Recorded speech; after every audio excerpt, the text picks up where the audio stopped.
La petite voix respire. La petite voix respire.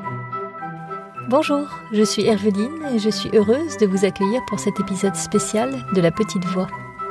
À circonstances exceptionnelles, épisode exceptionnel.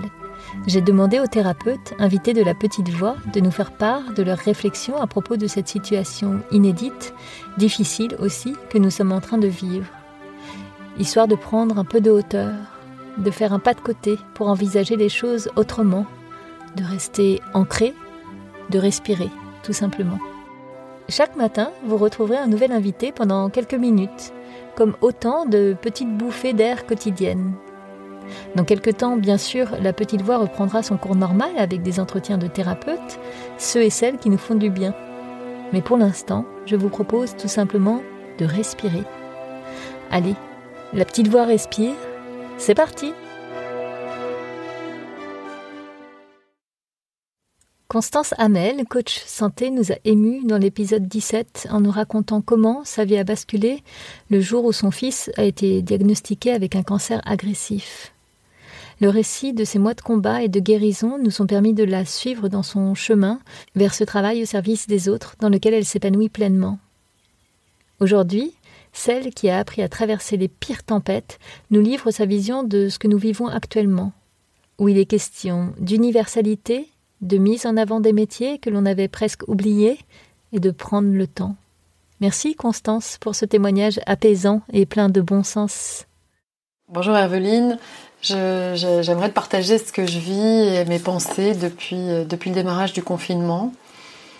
La première chose, c'est que je suis complètement fascinée par le fait que le monde entier, la planète, tous les pays, tous les gouvernements se déclarent en guerre, mais contre un seul et même ennemi. C'est-à-dire que le monde entier focalise sur le même adversaire, ce qui, je crois, n'a jamais été le cas dans l'histoire de l'humanité. C'était toujours été plus facile d'être en guerre contre son voisin.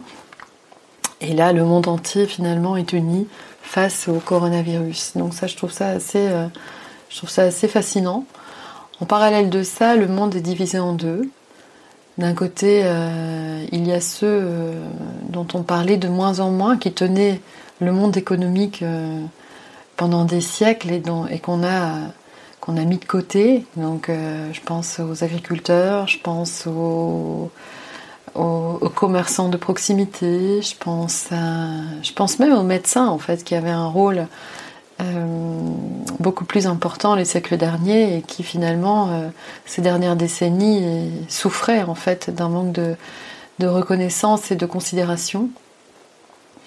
Et je trouve ça assez dingue en fait que le monde réalise qu'il vit grâce à toutes ces professions cachées, à toutes ces professions dont on ne parlait pas depuis des années. Et en même temps, toutes ces personnes qui sont confinées, dont moi, la première,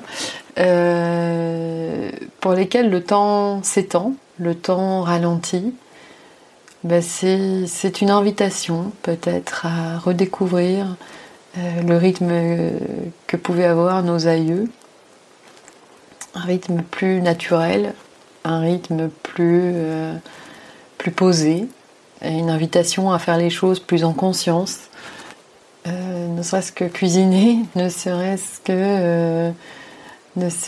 qu'être avec ses proches, vraiment, simplement, et qu'avec eux, et sans se poser la question de ce que je dois faire demain, d'être dans l'urgence, puisque de toute façon, on n'a aucune visibilité sur l'après. Donc voilà.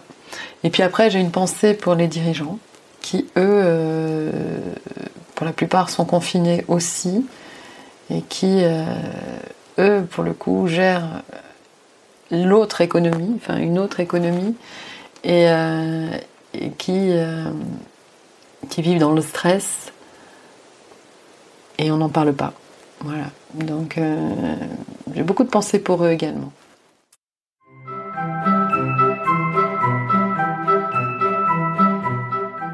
Merci pour votre écoute. Rendez-vous demain matin pour un nouvel épisode de La Petite Voix respire. Pour ne rater aucun épisode, pensez à vous abonner sur votre plateforme de podcast favorite. Et surtout, n'hésitez pas à laisser des étoiles, des bonnes notes et des commentaires sur iTunes et autres. Ça aide vraiment à faire découvrir ce podcast à d'autres personnes. Retrouvez-moi aussi sur Facebook et Instagram en cherchant simplement La Petite Voix, le podcast. Merci beaucoup et à bientôt.